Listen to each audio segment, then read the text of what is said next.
Now, as you know, they've been talking about coming up with a deal that would give put money in the pockets of folks who are hurting right now, people who are, folks are not able to report to work. I know, for instance, my brother, his job, they do a day on, day off thing now. Day on, day off, day on, day off, just to keep everybody in rotation. And a lot of folks that are in the Wolfpack have stopped their membership to the show because, obvious reasons, money's got screwed up. Money's not right. Their financial situations have changed. So Congress right now, the Senate, they're looking at passing a bill that would put money in people's pockets, in their hands, and try to, blunt some of the pain that people are going to be feeling financially due to this global health crisis. Okay? Let's go to slide 1, guys. Check this out. I want to share this with you. So this is Natalie Williams on Facebook. She said, predictably, Congress didn't get anywhere on this stimulus bill. We got to have endless shady negotiations and compromises. No, we don't. We can't let the two parties stall and get away with not helping us by finger pointing at one another while people are dying out here. We now have over 100 dead in Washington state, and Inslee just ordered us to shelter in place. Pelosi was the one blocking UBI payments. Mnuchin is the slime who got $500 billion to give to secret pals. They play white hat, black hat while America burns. This is what needs to happen, in my opinion. Let me know what you think. I'll add any suggestions, good suggestions, and start calling my representatives. You pass Medicare for all now. You inject every American with $2,000 direct to their bank account every 2 weeks. Aggressive. That's until the crisis is passed and personal income is resecured. That means you have a job to go back to. You postpone rent, mortgage, tax, credit card, loan payments, and freeze interest rates. What do you guys think of that? I think it's a pretty good deal. I think that sounds like you are doing what we're looking for, which is in the title of the show, guys. Sounds like Natalie wants to do something that we agree with here as a progressive show. That is bail out people, not corporations. Kind of goes contrary to the popular opinion in both the Republican parties and the corporate Democratic ring of the Democratic Party, which is basically most of the party. Johnson. So, why isn't it that they can come to a deal? Why is there no deal yet, right? As Natalie pointed out, Steve Mnuchin is the jackass behind the whole idea of the $500 billion slush fund that goes into this dark hallway. And we don't know who gets it, and there's no parameters put in place for how the money is spent. And no strings attached. One of the strings that should be attached to the money is, well, if you do get it and you are a company, you can't lay anybody off. And if you do get it and you are a company, how about you can't use it to buy back your own damn stock and inflate the value of your corporation using money that could be better spent for citizens of this country. So, Brian Volk had a good suggestion here, Brian Volk. Shout out to Natalie and Brian. I love it when my supporters and people in my Tim Black Speak On It group on Facebook can be actually the voice of the show. Check this out. So Brian Volk said this. He said, I don't see why they can't break it down and get it approved piece by piece. One full day and a lot would be accomplished. Not turning down huge bills because certain parts are debatable. Get what we can, agree on, start it. I love it, man. I love it. Brian Volk and Natalie Williams, it's a shame that you're not in Congress instead of the hacks, or you're not in the Senate instead of the hacks that we have in the Senate, who are, instead of looking out for the people, looking out for the corporations first.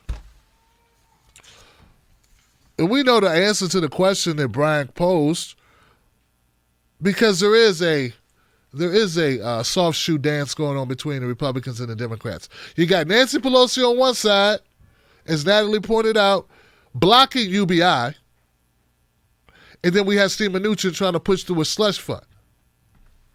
See what's going on here? Good cop, bad cop. Blame the other side. Meanwhile, nothing gets done. So there's no deal yet. There is one silver lining to all of this drama. All of this drama is some people, I don't know if you know that I reported on folks who were doing horrible things, unsightly things like buying up all the toilet tissue, buying up all the paper towels, trying to start an online business by freezing out others, hoarding supplies that were needed, essentials needed, in order to somehow make a come up. You know, capitalism, the American way, where we grab it up and resell it at a high price. Well, we pointed that out. That's horrible. But I want you to check this out from Tucker Carlson's interview with Lieutenant Governor Dan Patrick of Texas. He's willing to make the ultimate sacrifice, Johnson.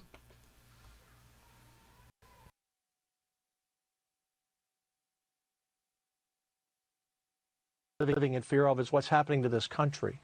And, you know, Tucker, no one reached out to me and said, as a senior citizen, are you willing to take a chance on your survival in exchange for keeping the America that all America loves for your children and grandchildren?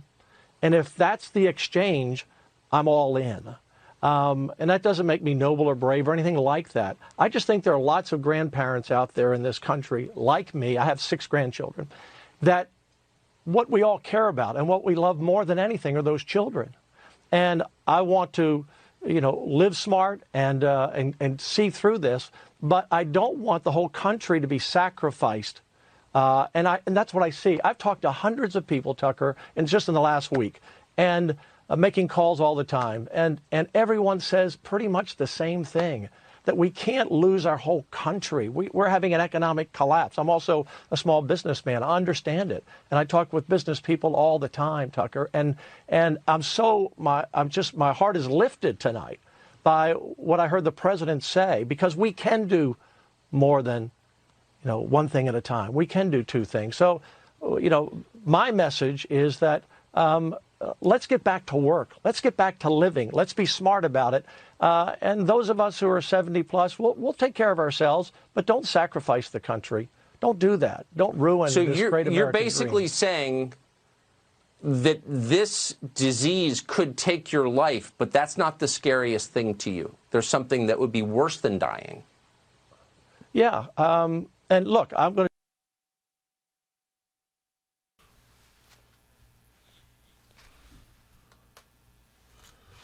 We'll step right up there, Mr. What's his name again? Patrick? Go ahead, Patrick. Jump in front of a train, Johnson. I won't stop you. Oh, hell, I won't even try to talk you out of it. You scumbag. When he talks about older folks as if they are replaceable, as if they are expendable just because of their age, dude, I'm completely floored here. Tucker, you should have got this guy. Now, I don't have that whole clip. This was posted on Twitter. But it sounds like to me that Tucker let this guy get away with talking about orphan seniors. Who are these seniors that said, hell, I don't need to live. Go ahead and let me die just so you can watch movies on Netflix or be able to go to the beach for summer break? What the flying fuck?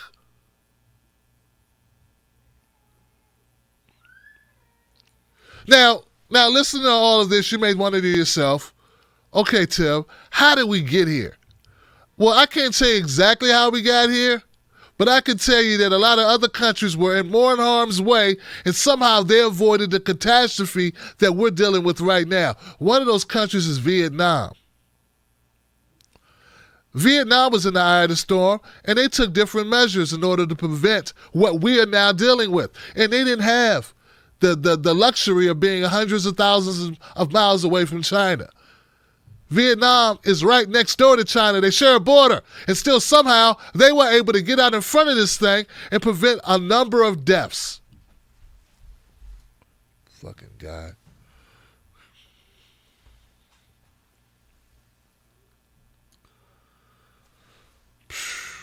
A wife lost her job.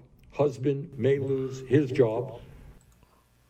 Shit bouncing around here, bouncing around. Here we go.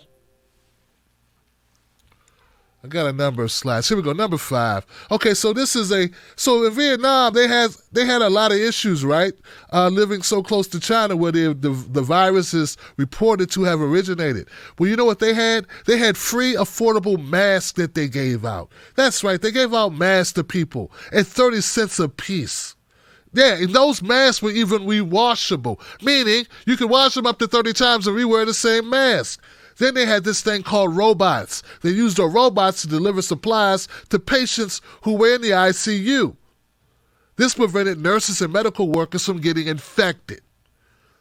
Number 3, they sterilized liquid devices. They had hand sterilizing devices that were installed, very cheaply made, but they did the job. Then they also have mobile sterilizing chambers. You can walk in the chamber, stand in it for 30 seconds, and become 90% sterilized. Body over. There goes the robots right there, Johnson. These are just some of the steps that were taken by our folks in Vietnam. A much smaller country with a lot less resources. And they do a crazy thing because they deliver a lot of their stuff online, right? A lot safer than going out. They use sticks to hand off merchandise between the mailman and the addressee or the resident. Now, as I stated, guys. So look, I want to thank, I think it was, who gave me this? Olga. I think Olga sent me this. Thank you, Olga, for this research on Vietnam and what steps they took. Okay? There we go. Now, here goes a couple of numbers about Vietnam. First of all, the first signs of coronavirus in Vietnam were back in January the 23rd. And they acted, unlike the United States, they acted immediately. Hey, they got out in front of it. They didn't worry about, is the market going to be impacted? They worried more about, will people die? So that's the first thing. Number 2, 91 cases. 91 cases. That's all. That's all the infections they've seen. 91 cases. And remember, once again, they border with China. 17 of those cases were recovered, and they had 0 deaths. 0 deaths, ladies and gentlemen. Number 3, half the cases were people who got the virus before entering the country. So even though they did a lot of checking at the border, some of the people who came across the border back into Vietnam, that's how they had the case. They did not catch the disease within the confines of Vietnam, but caught it outside the country. And last but not least, only 40 individuals have been infected within Vietnam. Only 40 infections within the country. So based on what we've researched, what I was able to find out, part of the reason why Vietnam has such a low infection rate compared to the United States is the government happens to give a damn. Yeah, like first and foremost, the biggest barrier to our ability to avoid infection of millions or thousands and thousands or potentially millions, who knows, is that the country got out in front of it. We're willing to deal with the issue instead of ignore the issue, instead of play down the issue, instead of having different media entities, Fox News and others, talk about this as if it was a hoax. Meanwhile, people go untested, undetected. So that's part of the problem that we have, guys. Part of the reason why we are where we're at. The other part of the reason is that we listen to people like Joe Biden, who recently did a broadcast, and I don't know if you saw this earlier, but here's what he did, Johnson.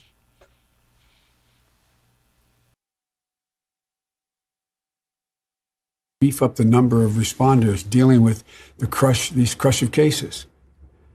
And in addition to that, we have to make sure that we are in a position that we are Well, let me go to the second thing. I've spoken enough of that. The president must use the Defense Production Act. Beef up. Yeah. Another issue that we have is we have inept leadership. Inept leadership, leaders like Joe Biden and Donald Trump and Steve Mnuchin and Nancy Pelosi driving the bus, not just in the ditch, but off the cliff. It's a game to them. Do you really think they're worried about being infected? They got the best insurance, best medical treatment money can buy. Unlike the average American who can't afford a $400 emergency. Unlike the average American that's already woefully unemployed or underemployed or underinsured or uninsured. These are the realities. And another issue that people are not seeming to want to embrace, the reality is that all this epidemic or this pandemic did was expose just how grossly inappropriately a lot of Americans live. These are the things that we've been talking about if you're a Bernie Sanders supporter or if you're on the left and your head's not up your ass, that we've been talking about for years. The fact that we don't have full coverage, the fact that we don't have livable wages, all of these things come back to root. But instead of saying, you know what, now it's time to get it right, we have idiots like that Lieutenant Governor Dan Patrick out of Texas saying, let the old people die, as if that's a solution.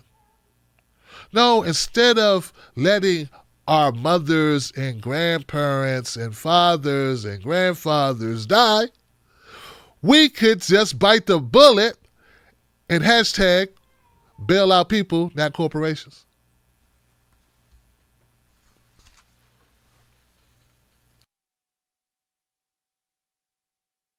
Here goes Bernie Sanders on Chris Hayes, giving him the right here, Fred. Look, Chris, the truth is right now, we face at this moment, in terms of the pandemic, in terms of the economic meltdown, the most serious set of crises that have been faced in this country perhaps for 100 years. And our job right now is to think big, is to act in an unprecedented way, both in terms of healthcare and in terms of the economy. And it is going to cost a lot of money, but not spending that money now will make a bad situation even worse. Because as you know, there are some people out there talking about by the end of June, unemployment being 20, 25, 30%. So right now, our focus has got to be, in my view, to make sure that all workers in this country are kept whole, they continue to get their paycheck, to make certain that in addition to that, people get a check of $2,000 a month, to make certain right now that we move in an unbelievably aggressive way to make sure that our healthcare providers, our doctors and our nurses are not dying on the job trying to protect us. And that means that Trump has got to enforce in a vigorous way the Defense Production Act to make sure that companies now are not producing T-shirts and underwear. That is not our major need at the moment. Masks, gowns, gloves are the need. And companies have got to do that. Some are already voluntarily doing it. They need to be compensated well. But they got to transform their production capabilities to deal with the crises that we face right now.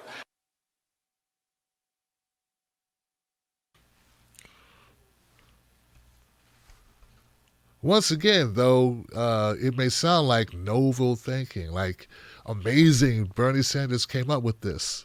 Wow, great stuff. I love it. But guess what? Other countries have already done exactly what Bernie Sanders is proposing. But only in America is it like trying to fit an elephant through the eye of a needle to get these corporate crats and these Republican rats on the same page in order to help us out, to bail out the people, not the corporations. What Bernie's suggesting here is that we stop manufacturing shit for profit and start manufacturing what we need to survive the pandemic. This is what they did in Vietnam. They stopped production of all the other bullshit and started producing masks and other essential goods that were going to be needed in order to stop the flow of the virus. As much as people want to say that socialism is horrible, It's our capitalistic mentality that keeps us wanting to make money. And here's the question. Here's the thing you got to wonder, Johnson. What good is having a whole lot of money if you got no way to spend it and you're dead? But these are thoughts that never ran through the minds of some of these morons. Now, there have been some falsehoods, and I got one of them that I want to clean up now.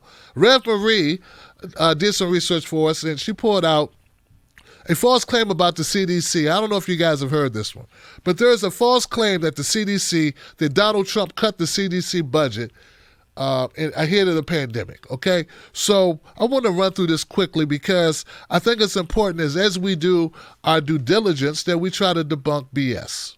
So here goes one where they got it wrong and they're trying to push Donald Trump under the bus for it. As the COVID disease caused by the new coronavirus has spread around the world, a number of politicians, news organizations, and public figures have made the false claim that Trump administration cut the Centers for Disease Control and Prevention's anti-pandemic work in over 40 countries to just 10. The CDC told us that this is not true. Now, this information can be fact-checked at factcheck.org. This is not us. This is not Rev Marie. This is the factcheck.org organization, okay? The Annenbaum, what is it, policy preparedness, I think that's what it is, who funds them. But the claim appears to have been based solely on outdated news reports. So what happened is, back in 2018, the CDC was preparing to dramatically reduce its work helping to prevent infectious disease epidemics. Those reports said much of the work on the global health security agenda, a pact between other 60 nations, that began in 2014. So a large amount of money was pushed into 2014 to solve what? To fight what? The Ebola pandemic. That's what it was for. So there was a huge cash infusion. This was not set up by Trump. This was pre-Trump. Trump wasn't in office yet. But this was what it was for. That money has run out. As of 2019, that big block of money had ran out. Trump didn't cut it. The funding ended. It was a one-time balloon fund pushed in to counter the Ebola virus. Okay? Now, so a couple people have repeated the falsehood. One being Chris Murphy, out of the senator out of I think it's Connecticut. And the other would be, who was that? Chuck Schumer. Chuck Schumer made the same allegation. And then it was repeated again by Joe Behar on The View. So what we have are people doing exactly what? Playing politics, playing games, meanwhile, trying to score political points while people are dying and while people are suffering and while we're in harm's way, staring down the barrel of the pandemic shotgun. So like that, I giveth credit where it's due. Donald Trump did not cut the CDC budget as if he's some dastard villain. Now, he did do something that's horrific. What did he do? What's he doing now? Well, they are floating this idea as stated by this Patrick guy, this Lieutenant Governor Dan Patrick out of Texas, that we need to just get back to business as usual. We need to just go outside, Johnson. We need to just put ourselves in harm's way. It's okay to risk your life. Why? Because, damn it, the corporations must survive, damn the people. And that's the idea. That's the new talking point. So, no, he didn't cut the CDC budget. But yes, these Republicans are floating this idea that we need to get back to business as usual, and we need to start with bailing out these corporations with a dark money infusion, right, of our money, our country money, into these corporations with no strings attached. And maybe they'll flip us a couple of coins along the way. There is no ethics. There's no morality either. As if people are expendable, but corporations, these companies are not. I was reading a tweet by Donald Trump that says we need to just get back to life as normal. Don't let this situation rob us of our way of life. Well, it's not going to rob us of our way of life as much as it could rob us of our very lives. Donald Trump. I giveth and I taketh away. Credit is given and credit is taketh. So you can do both, Johnson. You could call him out and stand up. So, I don't know if you saw earlier, I played you a snippet of Joe Biden's meltdown as it pertains to coming out of hiding after 6 days of no Joe Biden. This is supposedly the standard bearer of the Democratic Party, who's so poised to not only take on Donald Trump, but defeat Donald Trump.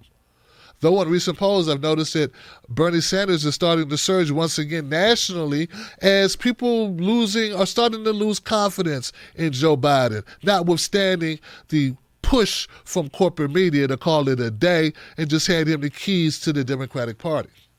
Or should I say, to the nomination.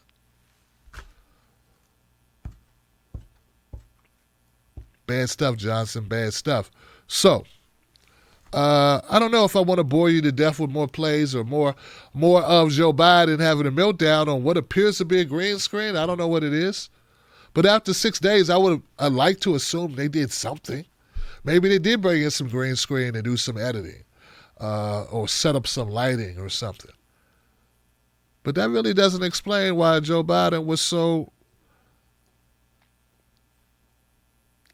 unfocused, ill-prepared, horrible in his speech today, as opposed to this.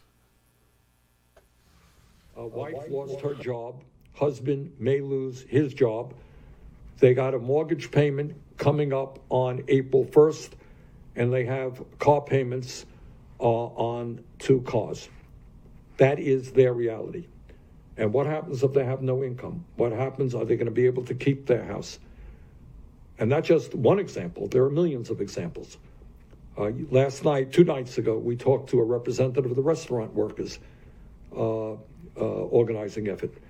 And she was talking about millions of workers who are living on tips. They're making $2 or $3 an hour on tips, on salary, on wages, and then they get tips on top of that.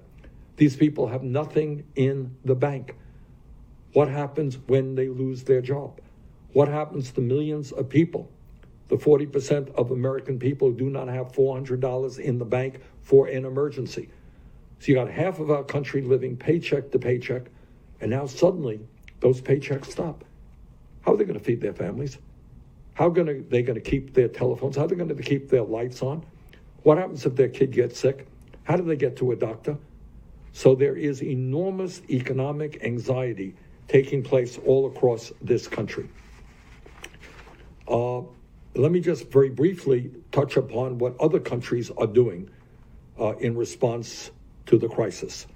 In the United Kingdom, in Germany, in Denmark, and in Norway, these countries are moving aggressively to guarantee 75, 80%, and in some cases 100% of the paychecks of workers in businesses that commit to not laying off employees. In other words, in one of those countries, if an employer says, okay, we're going to keep you on the payroll, the government is guaranteeing between 80% and 100% of that paycheck. And in my view, that is exactly what we should be doing in this country right now. Is that a radical statement? Of course it is. But these are unprecedented times.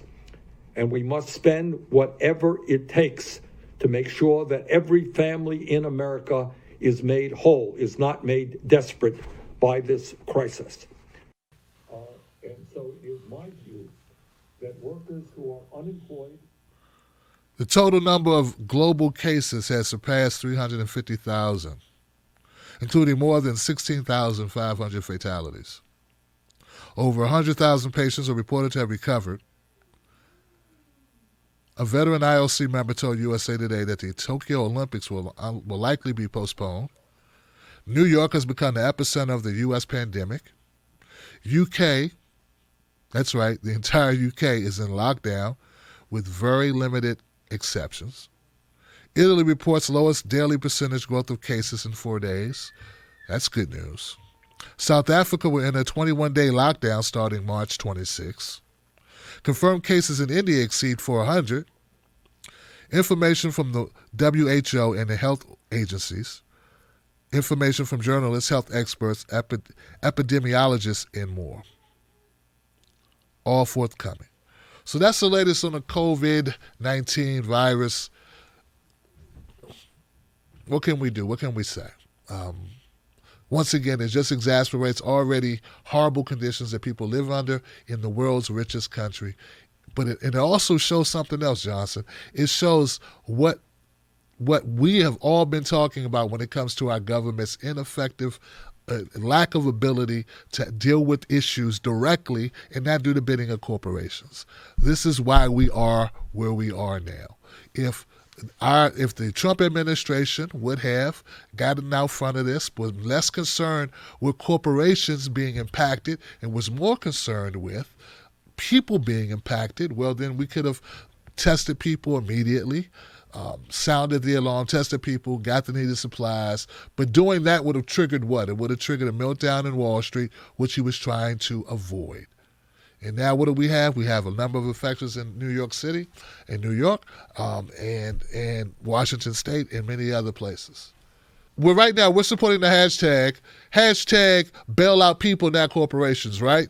Hashtag bailout people, not corporations. Share this on Twitter. If you have a Twitter account, share this using that hashtag. But look, guys, so, for instance, take the Tim Black Show. Take what we do here. We're all user-based. We're all viewer-based funded. There's no corporations, no shadow organizations, no one. I got no rich infusions or none of that crap going on. It's just people to get to the show, who watch the show, like the show, whatever, right? I'm not saying I would turn down Susan Sarandon or John Cusack infusion, but, you got to be careful who you take money from. The point is this, guys. If our federal government gave money to my supporters, the viewers, they choose what they do with their money. And if they wanted to continue their subscription of $5 to the Tim Black Show, I stay in business. Not the other way around. As me, the Tim Black Show should not get the money. Everybody should get the money, and we do with it what we do with it. And most of us would do what we do, which is buy toilet paper, pay essentials, buy food, buy water, buy what they need for them and their families, keep the lights on if that's part of the deal. Really, they should suspend all of that. I like the idea that Natalie had. So my point is, you don't need to give the corporations the money or the organizations unless they're nonprofit and they're helping people. Not the Tim Black Show doesn't fall in that category. We're not a 501c. But we should give to the people and let the people be able to decide what they do with their money, not the other way around, which is counter to what Steve Mnuchin wants to do. And we got Nancy Pelosi, who wants to block. I don't even know what's her justification for blocking the UBI offering to $100. I don't get it. Now, I did hear something where Donald Trump was talking about something about $3,000 for a family of four. I'm not sure. Then I heard different amounts. I heard $2,400 for his household. I don't know. I don't know exactly where we are on this. I really don't. It keeps changing. I keep hearing different amounts, but they need to act now. How about we freeze mortgages and rents and student debt? How about we freeze those bills and keep the utilities on until we get to the rest of it? Like let's do one piece at a time, like Brian said, Brian Volk.